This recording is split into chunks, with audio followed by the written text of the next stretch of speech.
What do spies and spouses have in common? In a good marriage, a solid marriage, we want to do deep intel gathering. I call elicitation a more subtle way to gather intelligence.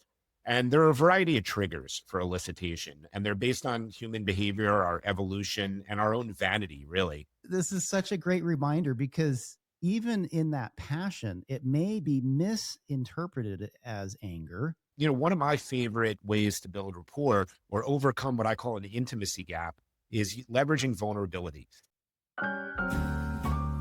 Welcome to Marriage IQ, the podcast helping you become an intelligent spouse. I'm Heidi Hastings. And I'm Scott Hastings. We are two doctors, two researchers, two spouses, two lovers, and two incredibly different human beings coming together for one purpose: to change the stinky parts of your marriage into scintillating ones using intelligence mixed with a little fun. Hello, everybody, and welcome to another exciting episode of Marriage IQ. Typically, we use a lot of research to help support principles that have been proven to enhance marriage. And today, we're going to go at it from a totally new perspective that we've never done before. What perspective is that, my love? Well, here's a question for you. Okay. What do spies and spouses have in common? I can think of several things, but Well, we're really excited to have with us today Jeremy Hurewitz, who is going to tell us a little bit more about that. All right. He's the author of Sell Like a Spy, great book, and he's with us today to show us how learning these spy skills can really actually help us become intelligent spouses. All right. I am game for that. Sounds like it's going to be really interesting. We are so happy to have you, Jeremy. Thank you very much. Jeremy's lived a life that reads just like a spy thriller, from chasing stories as a foreign journalist correspondent in Prague and in Shanghai to working inside New York's shadowy world of corporate security, where kidnap for ransom cases and executive protection are part of the job. Jeremy mastered the art of reading people under pressure.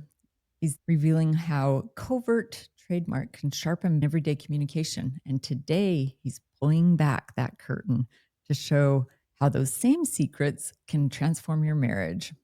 All right. It's exciting. Yeah. So happy to have you with us. Yeah, it's my pleasure. It's a great privilege to be able to share these ideas in the context of hopefully fostering better marriages, my own included. Great. All right. So tell me, Jeremy, one of the things we talk about here, identity, to kind of find out who people are.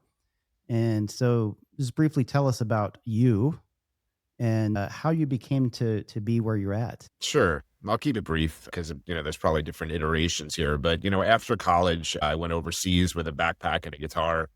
I think I wanted to be some form of Kurt Cobain meets Ernest Hemingway. And maybe I was on a very small scale, I like that. I settled in Prague after kicking around the continent for a while. I was based out of Prague for 7 years and then another couple more out of Shanghai, as you noted, as a journalist. And then came back to my native New York, was looking to get out of the media. And I found that my skill set was welcomed within this world of corporate intelligence, corporate security.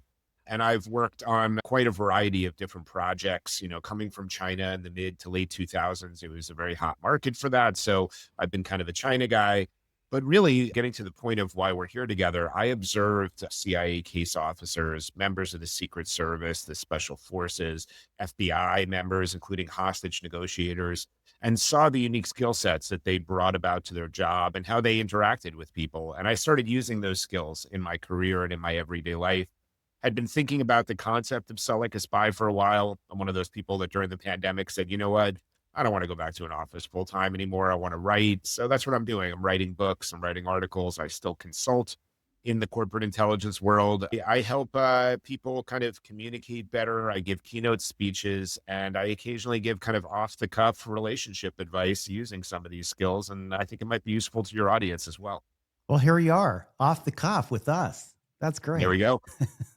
And we would love, as you're teaching us these principles of communication, which are going to be so helpful for marriage, if you want to throw in some of your exciting stories to illustrate, we would love that too. Yeah, it's my pleasure. I think personally, in the limited time we have together, thinking about marriage, and I'm in a marriage. I'm about to celebrate my 10-year anniversary in November, which I'm excited about. Fantastic. Congratulations. Thank you very much. And I would love to share concepts involving active listening, how to diffuse challenging and emotional encounters, what elicitation means, maybe mirroring. So, any one of those areas you want me to drill down on, I can do so. Also, vulnerability. And then I can also share some anecdotes around them, which I try to do to bring to life the concepts.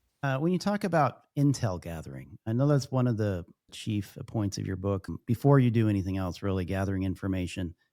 I think in a marriage situation, this may maybe depart from when you're dealing with hostages or things like that to some degree, because in a marriage, in a good marriage, a solid marriage, we want to do deep intel gathering. That is true. However, I think perhaps the motivation behind that data gathering might be a little bit different. What are your thoughts on that? Yeah, absolutely. I think intelligence gathering about how someone is feeling. Maybe there's a piece of information that you really should know about your spouse that you don't quite remember. You might want to draw out how they feel about a certain situation, and you might not want to ask it directly. So, when it comes to intelligence gathering, one of the most popular things that I do as a corporate spy, if you will, and one of the things that people enjoy learning is elicitation. So I call elicitation a more subtle way to gather intelligence. And there are a variety of triggers for elicitation, and they're based on human behavior, our evolution, and our own vanity, really. So things such as if I share an observation with you about the weather, it's so hot today, oh my God, but I don't ask a question, you'll likely also comment on the weather and how you're feeling about it. Mm. Because what I tell people is that, if you meet somebody that you like, or if you just want to gather information, you start asking questions very naturally. But many times, if you ask too many questions, especially on the nose questions, it can elicit a response that's the opposite of what you're going for, Mm. such as cynicism, defensiveness, suspicion about your intentions, all of which sometimes we find with the spouse. So there's a couple of ways I think it can be very useful in a marriage. Even the best of spouses might forget something important about their spouse. And I want to introduce a powerful trigger for elicitation that I call the tendency to correct. So if I was to say to you, hey, isn't your favorite color blue? You would say, no, my favorite color is not blue, it's green. So human beings, we're all the stars of our own little story. There's no detail too small about ourselves we don't feel compelled to correct. So if there's something subtle about your spouse that you've forgotten, instead of asking them about it, you might just throw it out there and have them correct the record. And you're just, oh, I was mistaken there. It's probably you'll lose less face in that respect. So there's a lot of subtle ways to avoid asking questions and to elicit that response. And I'll just give you one other thing too. If you're doing something and it's a more sensitive question and you don't necessarily want them musing on it. So I have a whole example, and I could see it being applied to marriage, where maybe you forgot your spouse's favorite food. So if you say, hey, how about we hit this new Thai spot in the neighborhood next week? Is Thai your favorite food? I thought that was the case. And they might say, no, what are you talking about? I like Thai a lot, but pizza is my favorite food. And then you have that instead of, asking them and running the risk that your spouse will say, how could you not remember my favorite food? I think it's a little bit more of a subtle way to do that. So there I am taking a spy technique and turning it into marriage usage. I can already tell I'm not going to be a very good spy. I'm probably going to be terrible at spying. I can't do it. I like what you're saying. I think it's very valuable. For me, it's really hard. I've never been good at that. Just do the face plant full on and hope everything works out. Well, we could talk about challenging of emotional encounters that might bother, and I can tell you how to diffuse some of those maybe. Yeah. Yeah. I do think that a big issue in marriage is sometimes we're upset. Probably with spies, you're teaching people how to work with people that they don't like, I would say in marriage on occasion, or maybe for some people a lot. We don't feel like we like our spouse very much at the time. And it's difficult to have those important conversations, especially when something really triggering or really upsetting has just happened. So, how do you, from a spy perspective, work through some of those things without high emotions? Yeah, well, you can't necessarily change if someone is emotional about something, but put a pin in the idea of not liking somebody too. I didn't necessarily think I would go on a podcast and talk about not liking your spouse, but we can talk about ways, because of course we're together so much that occasionally you might feel like, oh my God, I hate this person. But as for emotional encounters, what we like to say, and by the way, these skills come a little bit less from the CIA and more from the FBI and law enforcement and other members of government agencies that deal with the public and need to cool people down. And they're very relevant for the office and marriages. So, Okay. what I like to say is that emotion trumps cognition. So, when you're really emotional, you don't think right. And anybody can recall a situation where they had an argument and later felt, man, I wish I said this. And they only thought about it later. It's because your mind is literally choked with emotion. You're not thinking clearly.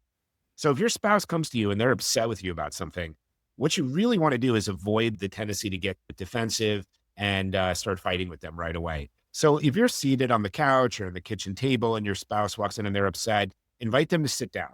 And if they won't sit down, don't stand up. If they sit down, it will usually calm things to a degree. If they won't sit down, don't stand up because that will surely escalate things. So remain seated and then let that person just fully vent. You might feel so inclined, and trust me, I know it, to contradict them, to end what they're saying, especially if they're wrong about details, but try to avoid that. Just let them vent and let them talk until they're finished. And then when they're done, this might be hard too. Thank them for sharing that. That also tends to diffuse people rather than getting defensive. Hmm. Those are a couple things. Then what you want to think about doing is inviting them to be a party to this solution. What do you think should be done here? And Hmm. sometimes people are really upset. Your spouse is like, well, I think you should, go throw yourself off a cliff or something, or you should walk out of here, depending how bad the argument is. But my point is they might say something that feels extreme. You should never talk to that friend again, because they don't like him. After that's said out loud, they might realize that's a little bit harsh. And when somebody says something harsh like that, it kind of deflates them and takes it down a little bit. And they realize they're being a little emotional. They might take that seat and they might calm down. You might ask them a clarification question and say, this is what I'm hearing. Is this what I'm getting from you?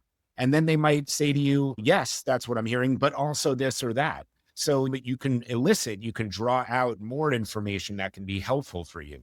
And one of the final points here, one of my mentors, a former chief hostage negotiator at the FBI, Gary Nessner, who's now famous for his work on Waco. He was the Michael Shannon character in the Netflix series.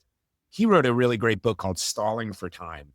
And FBI hostage negotiators stall for time. You might notice that sometimes these sieges take a long time. And that's because emotions run high.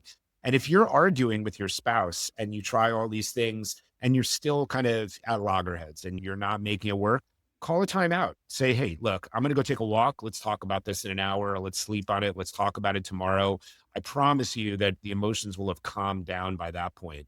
But the real task here, to circle back on it, is to not put on your gloves and start fighting with your spouse immediately, despite how outrageous everything you think they might be saying is. Validate, calm the situation, and then try to speak clearly. Okay, so I really like this approach where you have a potentially explosive situation emotionally, and that can be in a marriage, that can be in any situation. These very valuable tools, just listening, empathetic listening, like you're saying. I really like that. Yeah, I like how you said, let them share. Don't interrupt them. Just invite them to share. Thank them for their perspective, for what they said, and then to invite them to be part of the situation. Yeah. One of the things that FBI hostage negotiators do, it's kind of a funny way to describe it. I heard this recently, is to use the kind of FM disc jockey voice, These are known as skills of social influence. And when people are upset, you'll find that they yell, they scream, right? But if you insist on speaking in a calm, deliberate, and measured manner, people tend to conform to the social means that you're insisting upon. So FBI hostage negotiators are really good at calming things down, at slowing things down, at not taking the bait, at not someone says, you're a real jerk. And they say, well, that's what friends tell me sometimes, but why don't you tell me how you're feeling? Let it roll off of you. Try not to let it be personal when you know someone's emotional. Speak calmly and clearly and watch as that person ultimately reverts to that form. Oh, I that's think this good. is really good because, I've heard this before, but this is such a great spot to put it in, to learn to speak measured in these high. It is so good. And I think for me, look, I'm just looking at who I am, right? I am a passionate person. I'm not necessarily an angry person. but he talks But really I think energetically. it gets interpreted by not just my wife, but probably a lot of patients, that I just get so passionate about something. I raise my voice. In fact, we just had this conversation Mhm. And I speak very measured, and she very speaks so calm, very softly. And this is such a great reminder because even in that passion, it may be misinterpreted as anger or as lashing back out or being reactive, which look, I'm reactive too sometimes. I'm not denying that. But this is a great reminder. So, Jeremy, you're saying instead of getting defensive, use the skill that I already have of just being calm and having that more measured voice. And if I keep speaking like this, instead of telling him, calm down, you're stressing me out, just keep talking like this and that he'll eventually match. Yes, but you said something important there about identifying that calmness, right? And Mhm. understanding the situation. And one of the things I tell people and that law enforcement deals with is they need to identify if the situation is an F you or an F this.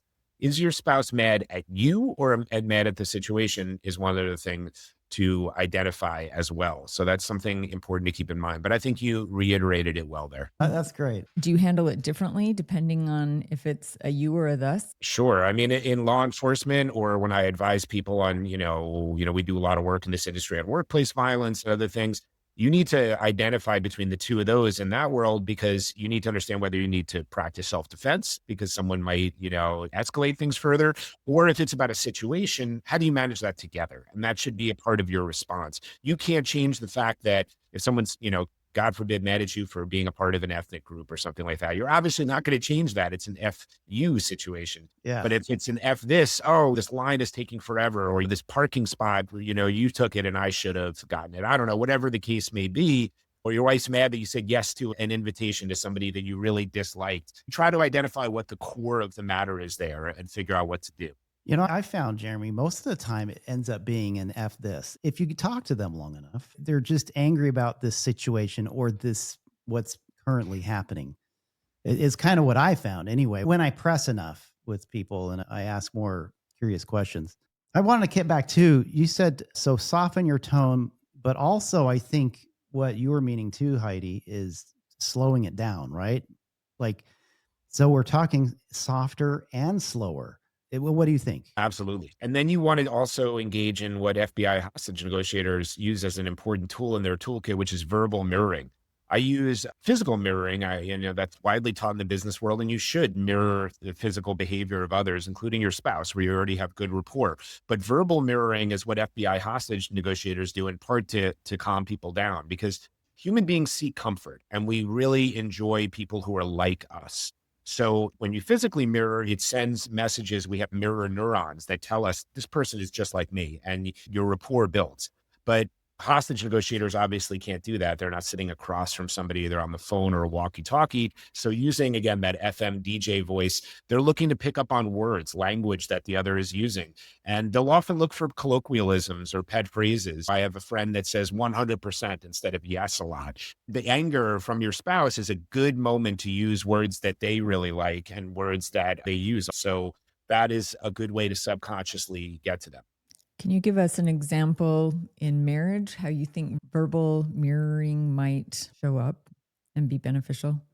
Well, it's so esoteric, but so specific to the couple. And that's why I think Okay. it can be really effective too. Maybe I'm just shooting from the cuff here, but maybe you have a friend called, and your wife has dubbed this friend Loser Larry because they're a deadbeat. They never pay for their share and they're always taking advantage of an invite. And you've invited that person over at a time when your wife is feeling stressed about work and she's now going to be looked upon to have to participate in all of the preparations for the visit. Well, it might not be a bad idea for you to joke around and use the same pejorative for your friend as she does right there. It'll put you on the same team at that moment. And you'll say, maybe you can engender some sympathy for loser Larry or some reason why he might be the person to make you both laugh at that time. Yeah, I like that. I want to get back to some of the earlier thing about building rapport before requesting. Another one of your big points in your book, anyway. How do you do that? How does that look? Building rapport. I think what you just talked about does help. You said kind of verbal mirroring. and maybe, well, collusion's not a good word, but maybe, be on the same team. Absolutely. So, what other kind of rapport would you suggest when you're working with these people? I guess I won't call them clients. They're kidnappers and other extortionists of some sort. Well, the heart of what I do is still based on spies. So there's a lot of lessons from those other government agencies, but a lot of rapport building comes from how the CIA and its case officers build rapport with people, and specifically build rapport with people that they might otherwise never choose to be friends with. And I mentioned criminals, terrorists, it's diplomats from some of the most odious and repressive regimes around the world. So, I talk a lot to people in a business environment about how to overcome those challenges. Because when we hit it off with people, that's great. It's one of life's pleasures. But when you meet somebody in your social life or in your business life, sometimes you don't just get along. In terms of a marriage, I hope you've already had some rapport and all of that. But I think some of the same lessons, whether they're arguments, whether, trying to find a reminder of that rapport if you're going through a rough patch can be helpful too. So, one of my favorite ways to build rapport or overcome what I call an intimacy gap is leveraging vulnerability. And I tell a story about my own vulnerability because I had a brain tumor about 10 years ago, a little over, Okay. Mhm. and it was benign. But as a result of the surgery, I lost all hearing in my right ear. And you might have even felt that when I described it, that sense of empathy that bubbles up. Because Hmm. again, people seek comfort and people want to give comfort. So I Mm. have seen many times in my career when I'm with somebody, a prospect that I'm trying to pitch, and I'm at a busy luncheon and, I can't hear well. So I switch seats to keep them on my left. And this comes up. And all of a sudden, that intimacy gap is narrowed because they see that I'm a human being and they tell me something intimate about themselves or a loved one. Because once again, if you share something about yourself without a question, the other side will feel strongly to share something about themselves. So if you're dealing with your spouse and you're at a tense moment, if you open up and make yourself vulnerable and share the pain that a situation caused you or how you're struggling mentally with something or whatever the case may be, your spouse will likely, narrow that intimacy gap with you. They will likely share their feelings about the same situation, express sympathy, share a comparable moment for them. So humanizing yourself is always a good idea in the context. Showing your vulnerability and humility is a really good way to build rapport. Intellectual curiosity is something I talk about. The CIA screens for intellectual curiosity and then trains its officers on it. And I always say that you talk with a bunch of CIA case officers, and one of the first things you might realize is how intellectually omnivorous they are. They can talk about everything, and they're great at asking questions, and perhaps we'll get into active listening. But you might find that you and your partner have drifted a little bit. You don't have the same interests. Well, leverage intellectual curiosity to talk about why they're so interested in the thing that they're doing and watch as that builds so much rapport for you and credibility. Even if you find what their great interest in is dull, dig in and learn a little bit more about why they're so interested in that. So those are a couple of ways to build rapport as I see it in the context of a marriage using some of those same spy skills. I love how you talked about humility because you could do the exact same thing without humility of trying to talk through some of these things and it would come across more as defensiveness, almost like a comparison, stop complaining. But when humility becomes a big part of that, then it's done not in comparison, not in a defensive sense, but just, hey, honey, I'm really struggling with fill in the blank, whatever it is. And so I have a lot of grace for you struggling also. We're both here to support each other through this, something like that. Just changing the tone to be more humble, I think, is a great suggestion. Yes, just try not to do it in direct response to something that they're saying and sharing because you don't want to immediately make it about you. If there's an opportunity, if they're upset about something, and you can say, look, I validate your concerns and you've reiterated it and just say, look, I've been really struggling about this. This friendship's really tanking. It means a lot to me. I wanted to invite this person over, but they seem to be kind of blowing me off. Whatever the case may be, if you Yeah, share that, but resist the urge to say, well, this is why I'm vulnerable right now. That's different right. than what I'm saying. So sorry to jump in there. No, great clarification Yeah, there. no, That's that's really that's good. good, and it's a reminder for me. It's the very first question I asked, and I think this is profound because we can use a lot of tactics that are really good. I think the intent and the motive behind it makes all the difference, Hmm. and I think it is important to clarify the world that dealing with spies and the world of marriage, and that is in the world of marriage. we want to ask all of these clarifying, curious questions, building rapport, like you're saying. But the difference is that we truly want to know to change who we are in this relationship, in a professional relationship. At the end of the day, it's a job and we go home and we learn all these good techniques. And I don't know if this is true for you, but for a lot of other professions, mine included, I'll sit there all day and be empathetic and compassionate to all of my patients. But then when I come home and there's a medical issue, you can ask all of my children about this. They will all say it's not the same at home. And so I think the clarifying message in all of this is that in marriage, we do all these tricks and these things that work in that negotiation field. The difference is that motive is I want to know truly who you are on a very intimate, deep level more than anyone else. And I'm going to use all these things I've learned to get there. What do you think about that? I think that's 100% true at its best form. I mean, marriage is not static. You have to continue to invest in it, and you have to Yes. show the same sort of respect and rapport building for your spouse as you grow and evolve over time. And if you lose sight of that, then your marriage is in peril. But I also think these are skills that the way you're describing is the best of us and the best of our intentions and the best of how we show up. There are many times you're tired or you're distracted.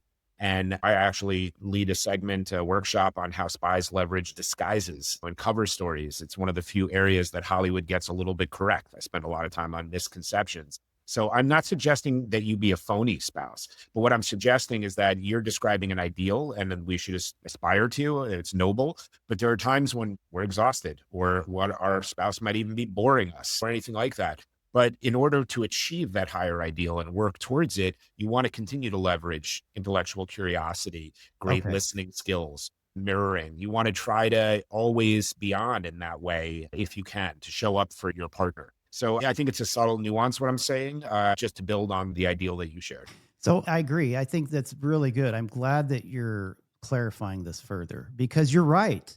There's going to be times in our lives all the time where I'm not thinking about my motives being absolutely pure. And I'm just reacting to the situation. You're right. That is totally true. And so this kind of acts as a stopgap. These are all great ideas to use all the time. But I think clarifying it now, even in those times where I'm not totally 100% invested at that time in my spouse, that's in the moment, I still can kind of get by with some of these diffusion type of techniques to let some time pass. Right? That sound Yeah, absolutely. And look, we don't always hit our highest ideals, but if you have certain philosophies or maxims to return to, Yeah. that's a good thing. One of mine in my life is to make sure I'm centering my wife. There are times I get sucked up into my own selfishness and my own career goals or my social goals. And I want to make sure that I center her because she's at the center of my life and is the most important thing to me. So I try to do that even at moments when I'm angry with her or I'm upset.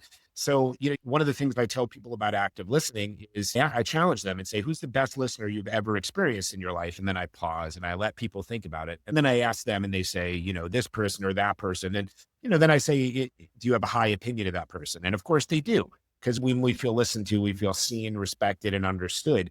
So what you want to do if you're talking to your spouse is think about it. How can I make her feel like, or him feel like they are the only person in the room that matters? Even if they're the only person in the room, like you have to give 100% of yourself and you have to find a little, at least for me, you don't have to, but little maxims, little ideas or philosophies that you can return to, whether it's to be a good spouse or to be a great communicator, business development person, colleague. I personally gravitate towards having these little maxims that I can return to. I can check myself and ground myself in a moment of crisis, intensity, what have you. You tiptoed a little bit into active listening. Is there more that you can teach us about that from what you've learned from the spy world? Oh, yeah. Basically, how bad all of us are at listening. Most of us listen with an intention to reply rather than an intention to understand. I have a variety of little, New Yorker type cartoons where people are saying, can you shut up now so I can please tell the story? I haven't been listening anyway, that kind of thing. And we forgive this in others because we all do it. We all kind of have a way of listening where we get the gist of what someone is saying. And then we go into our mind and can't wait to think about the oh so interesting anecdote or opinion that we can't wait to share. And there are a variety of reasons for that. And I talk to people about the value of, just like a marriage isn't a static thing, it's a practice. Maybe you have to commit yourself to. Active listening is not something you can just learn a trick. You have to commit yourself to trying to become an elite active listener, but it's worth it. And I tell people that all the skills that I teach that flow into being a good spy or any other good communicator flow from active listening, radical empathy, intellectual curiosity, mirroring, elicitation. They all come from being an elite listener. And it's such a powerful thing. What I tell people also is that active listening has natural impediments to our evolution. So one of the shocking things is that the comprehension of our listening is roughly 90%, some estimate, the body language and tone of voice, and only 10% are actually the words that we're hearing. And it's very Wow. easy to demonstrate this because if I say one sentence calmly and lucidly with my FM DJ voice, maybe, and I say the same sentence waving my arms around and shouting, it has a totally different context, right? So understanding that is key. And then one of the even more relevant ones to being a listener is that we comprehend 40% faster than we can speak. So you see this, and you do this, someone's talking, your body language gets impatient because you can't wait to share your anecdote that you think is so great. And you might even finish their sentence because you know where they're going before they finish. And not to ramble too much, but this comes from our evolution. When primitive man was surveying the savannah for things they want to kill and eat or things that would kill and eat them, language was first developing, and we needed to learn very quickly what our compatriot was trying to communicate to us in order to look for dinner or avoid becoming dinner. So understand that and try to keep your body language patient. You know that this person's being long-winded and you're dying to tell your story. Put your story aside, get a clarification question together, make steady but not creepy eye contact, and keep your body squared to the person. The final thing I'll say, and I do a lot on body language actually, is that we're very adept at lying with our face and our words. It's just the truth in human nature. Other parts of the body are more honest, and there's a saying that the body reveals what the mind conceals. Make sure you're squared and facing the person, because next time you're talking with someone at a conference, bar, whatever the case may be, take a look at their feet. The feet are considered the most honest part of the body. And a lot of times you'll talk with somebody and they're smiling at you going, great, well, it's so interesting. And their feet are pointed towards the door because they're actually Mm. like to exit the conversation. So to be a Wow. great listener, square your body, focus on them, steady but not creepy eye contact, ask a clarification question, and forgive yourself, but be aware of the natural impediments to active listening in order to overcome them. That's really very fascinating. Jeremy, you've inspired me right now. I'm going to take something from this. I'm going to find a mentor who is an example of an elite listener. I like to have mentors in my life, and a lot of them don't know who they are, but I just watch who they are. But Learn from them. yeah, You're touching on something there too. In that Spies in Disguise workshop I run, I try to get people to tell me about details of people they admire in various walks of life and how to bring that out in them and almost make it like they're putting on a mask to be that person at the moment. And I tell people that no matter how you feel about Bill Clinton, the former president is known as an elite active listener. And one, exercise that I encourage people to do is put on your Bill Clinton mask. If you're talking to somebody, think about how he could make somebody feel like they're the only person in the room that matters. And it actually is a way to build your concentration, get outside yourself and embody a mentor, somebody that can inspire you. So I like that you thought of that. And I just wanted to add that as a build. yeah, that's inspiring to me. I love that. Another tool I've heard you mention a couple of times I'd like to hear you just dip into a little bit more is empathy. You've mentioned that. Radical empathy. Radical empathy, not just empathy. Can you Ooh, explain what yes. radical empathy is and what it looks like? Sure. Well, just stepping back, empathy, I love the definition of an amazing mentor of mine named Steve Romano, former chief hostage negotiator at the FBI. And he calls empathy the WD-40 of communications. And I'm about to go down and give a speech at a big conference this week. And I haven't said this in front of people before, but there's an empathy crisis amongst young people in the country. And it's partly because they've grown up looking at screens. They don't know how to read cues. Socialization was hit by remote learning during the pandemic, work remote environments. So young people are really struggling with empathy. And that's a real crisis because empathy powers all of these positive reactions. It's why mirroring is so powerful. It's why when you yawn, it feels contagious. Other people yawn around you. When you walk by somebody on the street, You smile at somebody and they almost automatically smile back unless you freak them out. And that's empathy. So empathy powers the positive aspects of our rapport building. Radical empathy, or sometimes referred to as tactical empathy, has a few different definitions depending on who you talk to. Some of them are FBI hostage negotiators. Obviously, I'm not that group, but having written about it, I have my own view on it. And it is about a way to tactically use empathy in a situation where you might not be empathizing naturally with somebody. And it's why spies are able to connect in part with some of the very bad people I mentioned.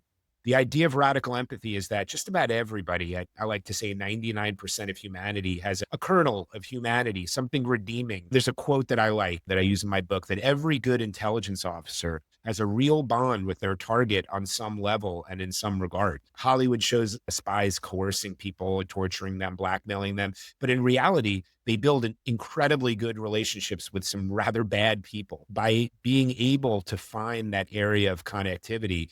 And many times, motivation is a fascinating thing why people spy, but many case officers will tell you that their agents who are risking their lives and risking so much will say, I'm really only doing this because of you.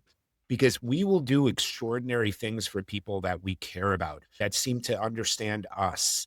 And understanding that and trying to push really hard to leverage empathy is a really important part of relationship development, and certainly has applications in marriage as well. Social scientist Brene Brown talks about empathy being the key to connection. Her research is all on empathy. And I think that's very important in marriage, to having better intimacy, to having better connection with each other. So I love what you just shared. I think radical empathy too implies a passionate empathy, definitely not a normal sized empathy, which I think in a good marriage that's thriving, a scintillating marriage, as we like to say, compassion and empathy just are always kind of on the top of our heads, right? And just going throughout the day, every morning, there are some affirmations I go through. And one of them is that I can be more empathetic, not toward just my wife, but everyone. And as you're saying, you smile at strangers down the street. I try to do that. And it's very fascinating to see just in that split second. I don't know who they are. I smile at, I don't even have to say hello. I just smile and look them in the eye, and something changes right there. Either there's a connection or they look away. Sometimes Most they often. look, but the ones who do, most of them do. It's really cool. I love it. Yeah, I agree. How great a feeling is it too if you walk by somebody and it's just a casual smile and both you smile back at each other. It's just a nice thing, and it spreads that kind of sense of empathy. That's awesome. We're hitting on our 4 cornerstones, and that's identity, intentionality, insight, and intimacy, based on a foundation of integrity for a scintillating marriage.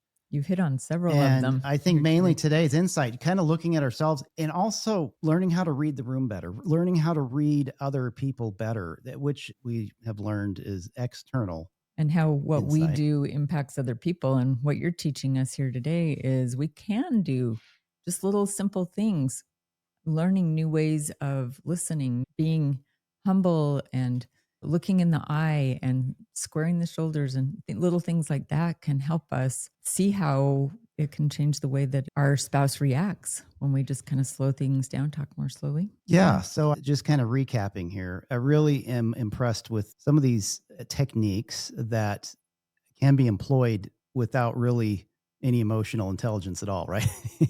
When you're in the thick of things. And specifically for me, learning how to slow down and become quieter, lower volume. How about softer? Softer. I like softer instead of quieter, because I don't want you to stop talking. Yeah. Lower volume, asking clarifying questions and not interjecting. And everything you said is it's human nature to want to tell our story.